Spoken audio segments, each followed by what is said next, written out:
عليكم ورحمة الله وبركاته. أهلا بيكم متابعينا الكرام في كل مكان، يا رب تكونوا بخير وصحة وعافية. النهاردة هنتكلم مع بعض عن البصل وعن الفوائد اللي بتعود علينا من استخدامه وعن استخداماته وعن أنواعه. البصل من الفوائد بتاعته إنه بيزيد كثافة العظام وبيخفض نسبة الكوليسترول في الدم، مما يساعد على الحفاظ على صحة القلب والشرايين. كمان بيساعد في عملية الهضم. كمان البصل فيه مضادات أكسدة بتعمل على تحسين حالة البصر، وبيعمل على محاربة الشيخوخة ويعزز من صحة البشرة.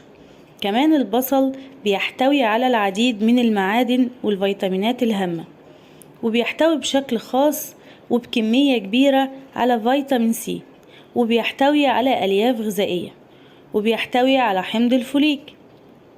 كمان بيوجد في البصل الحديد والكالسيوم والبروتينات اللازمة لجسم الإنسان.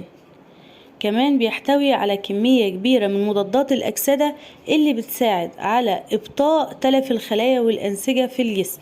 وبيحتوي على فيتامين إي وهو مضاد قوي للأكسدة. بيقوم فيتامين إي بإبطال المفعول الضار للمعادن اللي في الدم. وبيحتوي البصل على عناصر بتقلل من خطر الإصابة بأمراض القلب، زي لا قدر الله السكتة، وكمان ارتفاع ضغط الدم، وبيعمل على تذويب الجلطات الدموية. وبيحتوي البصل على مركبات الكبريت اللي بتزيد من مستويات الأنسولين في الدم، وبتقلل نسبة السكر في الدم. علشان كده مرضى السكر الأطباء بينصحوهم بأن هم يجعلوا البصل صديق ليهم في كل وجبة بياكلوها. كمان البصل بيستخدم كمضاد حيوي طبيعي، لأن البصل بيساعد في القضاء على الديدان المعوية والفيروسات المختلفة، وبيساعد في علاج حالات الزكام والسعال ونزلات البرد، وبيخفف من حدة الربو. كمان بيساعد في علاج حالات البلغم المفرطة والبحة في الصوت، وبيساعد في تقوية جهاز المناعة لأنه بيحتوي على العديد من العناصر والفيتامينات المهمة للإنسان. كمان البصل بيمنع حدوث قرحة معدية، لأنه بيقضي على الكائنات الدقيقة اللي بتضر جدا المعدة. كمان البصل بيقلل من حدوث هشاشة للعظام، لأنه بيعمل على كثافة العظام، لأنه بيحتوي على كالسيوم. كمان البصل بيعمل على القضاء على سرطان زي سرطان الثدي وسرطان القولون وسرطان المعدة وسرطان الرئتين وسرطان المثانة. طبعا احنا عارفين ان البصل مكون اساسي بيستخدم في كثير من الاطعمة، يعني بندخله كتير في وجبات وفي تتبيلات. كمان مية البصل مفيدة جدا في وصفات بتتعمل للشعر وبتتعمل للبشرة.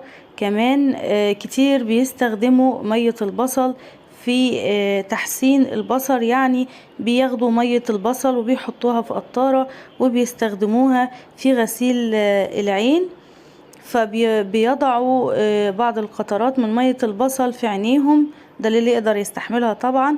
كمان في ناس بتحب جدا تحط البصل مع كل وجبة في الفطار أو في الغداء أو في العشاء.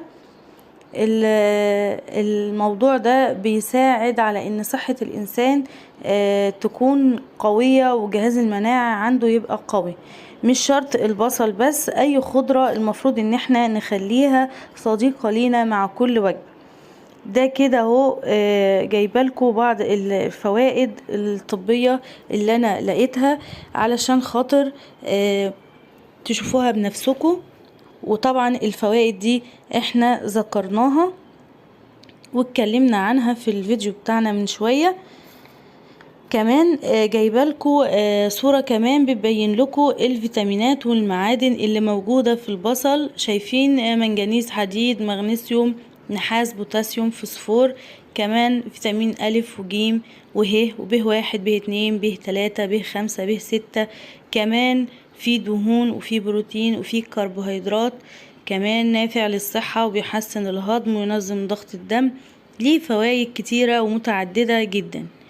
وطبعا في منه انواع زي البصل البودرة، والبصل البودرة ده لا يقل أهمية عن البصل الطازة أو البصل اللي هو الحي زي ما بنقول عليه.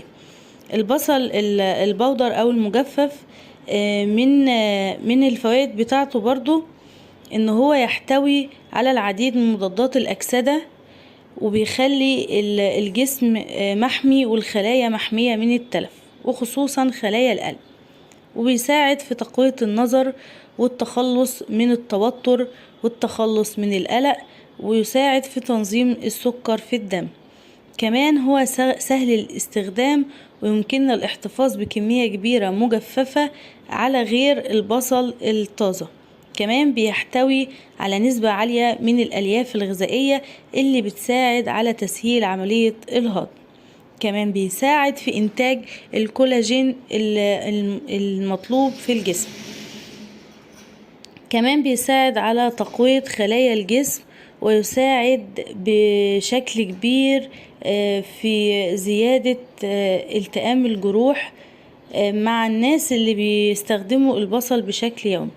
كمان بودرة البصل فيها نسبة عالية من الكالسيوم، بتساعد على تقوية صحة العظام، وبتساعد على الحفاظ على مستوى ضغط الدم في الجسم، وبتقوي من وظيفة الجهاز العصبي، وبتساعد في إنقاص الوزن، لأن البصل البودرة بيحتوي على سعرات حرارية قليلة جدا.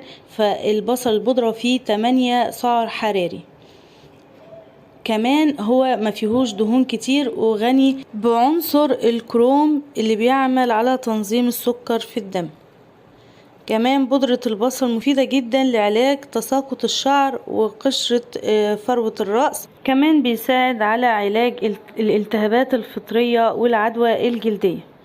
كمان البصل بيستخدم في السلطة، وبيستخدم في عمل الوجبات، وفي التتبيلات، وفي عمل بعض الأكلات زي الكفتة والبرجر، حاجات كتير جدا.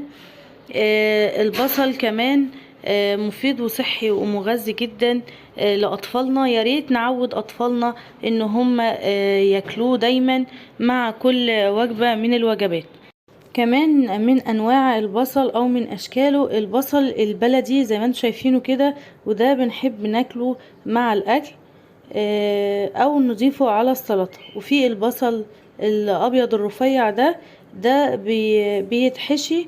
وفي البصل الاصفر، وفي البصل الابيض او الذهبي حسب ما بتسموه، وفي البصل الاحمر وده ليه الشكل ده، وفي منه اللي بيبقى لونه احمر كده. ده البصل الاحمر حسب بقى كل بلد بيبقى موجود شكله عامل ازاي. كمان في البصل البنفسجي اللي هو بيبقى شكله عامل كده.